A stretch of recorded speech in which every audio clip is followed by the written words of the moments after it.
Hello friends and welcome to another episode of Whose Fault Is It Anyways. Today we have an unranked about Crusader game. We got 4 players ready to go do their thing. They just need someone to play support because none of them want to play support, but then last pick doesn't want to play support either, so...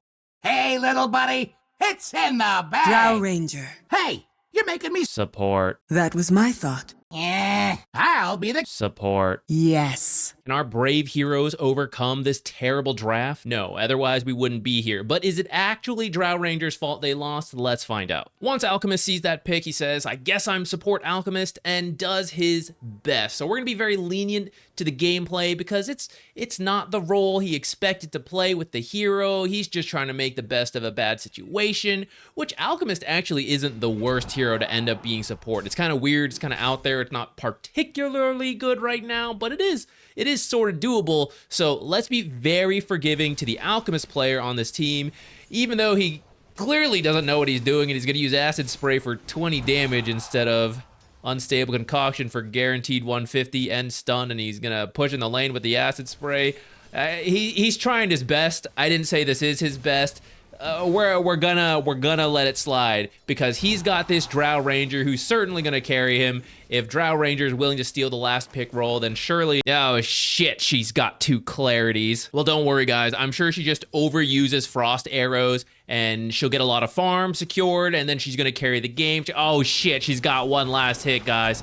Oh shit, she's dead. Now, before we're too harsh to the Drow, I did a little digging, and this is a very new account. Everyone else in the game had like thousands of games. 86 matches. Now, before we all go, oh, it's a Smurf account, based on how Drow plays, from what I saw, and actually looking at this win rate, it's not that high of a win rate. The match MVPs is not particularly high that you would suspect from a Smurf. The commends being a little high actually suggests to me that maybe this is someone who plays another MOBA and they're trying to learn Dota with some friends. So, you know, they're all commending each other and, you know, they're winning some games, losing others. And then the friends, you know, they're like, oh, I've got the Drow with the ab set, so I don't need this piece of shit extra set items. You can have them. You like Drow? Oh, you like Queen of Pain? I got the hot Dom set Queen of Pain. You can have this junk item here, you know. So I'm actually not convinced this isn't a new player, and the mistakes we're about to see throughout the entire game is just a new player not knowing what's good to do, and that could also be why she ended up picking the Drow Ranger, not realizing that Alchemist was the carry. So maybe we also have to be pretty lenient to the Drow Ranger? Frost arrows! Frost arrows! Frost arrows! Frost arrows!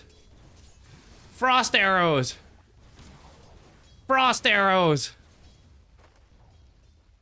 We're gonna be very lenient to Drow Ranger. Really though, if we assume Drow Ranger is a new player and the friends got him into Dota and now he's like, oh, gotta do my own ranked games, get better, play ranked with the boys when it's unlocked. The game put him in this match. He's not trying to grieve, he's doing his best, he doesn't know. So I feel pretty bad flaming a Drow Ranger, even though we can objectively say, yes, this Drow's gonna make mistakes. I mean, they're just doing their best, just like the Alchemist, doing his best to support the Drow in lane as a support does, helping her out, get her a good start as a new player might need. So, I don't know, I feel, can we really blame Drow Ranger completely for not having the strongest lane? Sometimes you have bad players, new players on your team.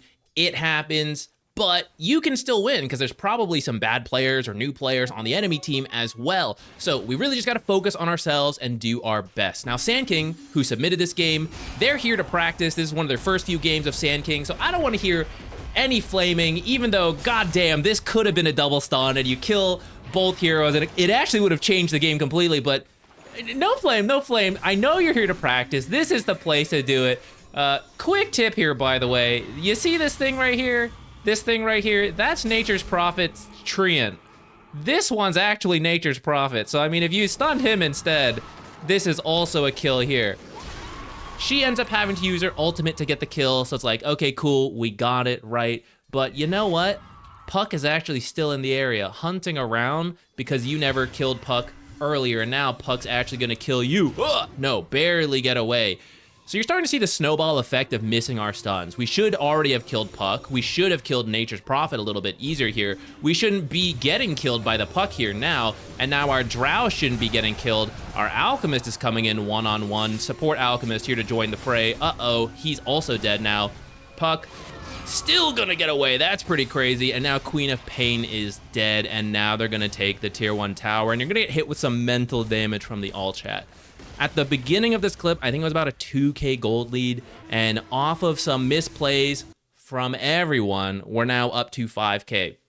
But if we focus on the Sand King first, Sand King missing 2 critical stuns individually. If we are the Sand King and we're upset with the Drow Ranger, we're upset with teammates who aren't really doing anything, but we miss those 2 stuns that could have completely changed this series of events, that is where you look for your own individual impact. And I know I'm joking. This is the place to practice. You are going to mess up Burrow Strike. It's a weird one. I get it. But I do want us to recognize the impact of messing these things up, because I know there will be many of you playing in ranked games where you mess up one ability and you're like, it's just one ability. It can't be that big of a deal. Oh, it can. It can. Sand King, it can be a big deal. You see what just happened? Everything we just looked at? This guy just gained 1,000 gold because we missed the Burrow Strike on him. So it can be a very big deal. I'm going to be real with you guys. I just can't quite shake the feeling. I just don't feel like Alchemist is actually playing support. Check out this sick play, guys. Sprout into TPing right over here. Nice. Didn't work this time, but one of these times it'll be an absolute insane brain play. It's actually so insane that Venomancer, he just can't process it, and he abandons. Radiant still doesn't win this game. And at that point, I really don't think you can highlight the Drow Ranger as the reason they lost. There's more going on here that leads to the loss. Now, you won't usually have to play 4 versus 5 and have to think about how to win these types of games. We're going to pretend Venomancer is still in this game, and I'm going to show you guys what this Radiant team is doing wrong that causes them to lose even 5 versus 4. All right, everyone just look at the minimap for now. I'm going to have it play at ×2 speed. When the enemy only has 4 players, or let's actually say there's 5 players, but 1 person is dead. The way you take advantage of that, there's 2 basic ways. 1, 5 heroes just go to an objective. You run it down a lane, and if the enemy tries to defend, there's only 4 of them, so they can't defend. They just don't have as many heroes as you do. So they can't stop you, you take the objective, or you win the fight. The other way is to play the map split up, and you can farm more effectively than the enemy can because you have 5 heroes and they have 4 heroes. Now, in this particular game, there is 2 global heroes, Spectre and Nature's Prophet, with 2 setup heroes, Legion and Puck. So it's actually quite scary to split up on this map unless you have really good vision. But if you've been watching the minimap this entire time, the Radiant constantly is scattered, not together. This particular instance, they are together and they just are not taking the fight well at all. Other times, they just spread out on the map, blind. They have no wards down. The so-called supports are not buying wards. Sand King is doing his best to buy all the observers and sentries and try to place them, but many are not surviving. And so they just constantly get picked off by the 4 heroes. And the fact that there's like only a 3k gold lead for a team that has 5 heroes versus the 4, that is not good, especially considering that Alchemist is on this team. So I would say they're actually quite far behind, especially when you look at the net worths. Alchemist gave an Aghanims to the Sand King, and if we take that away and bring it down, the new player Drow Ranger, who's not very good, that people are upset with the last pick, has been out farming the other heroes outside of the Aghanims being given over to the Sand King. And Alchemist has been farming well himself as a position 5 support. He's been farming very well. And I don't know how we feel about that. But anyways, it's just they're losing all these fights because they don't have the numbers. And even in even fights like 2-on-2s, you know, they have way more net worth between those 2 heroes. I don't usually like pointing to the stats to say who's at fault or not. That's why we usually dig into the gameplay. But I actually think the stats page tell a lot of this story, which is that Drow, I know she last picked. I know that wasn't good. New player, giving that leniency, most active on her team compared to the position 4 Muerta with the full carry build, position 5 Alk, who just went carry farming build.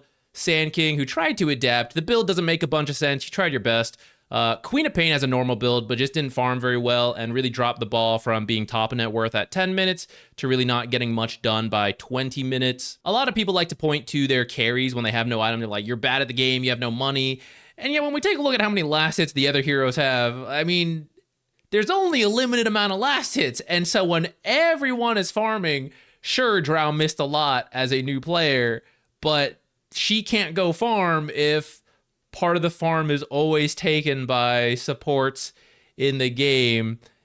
She's going to try to fight instead because there's no farm, and she's going to end up doing the most hero damage in the game.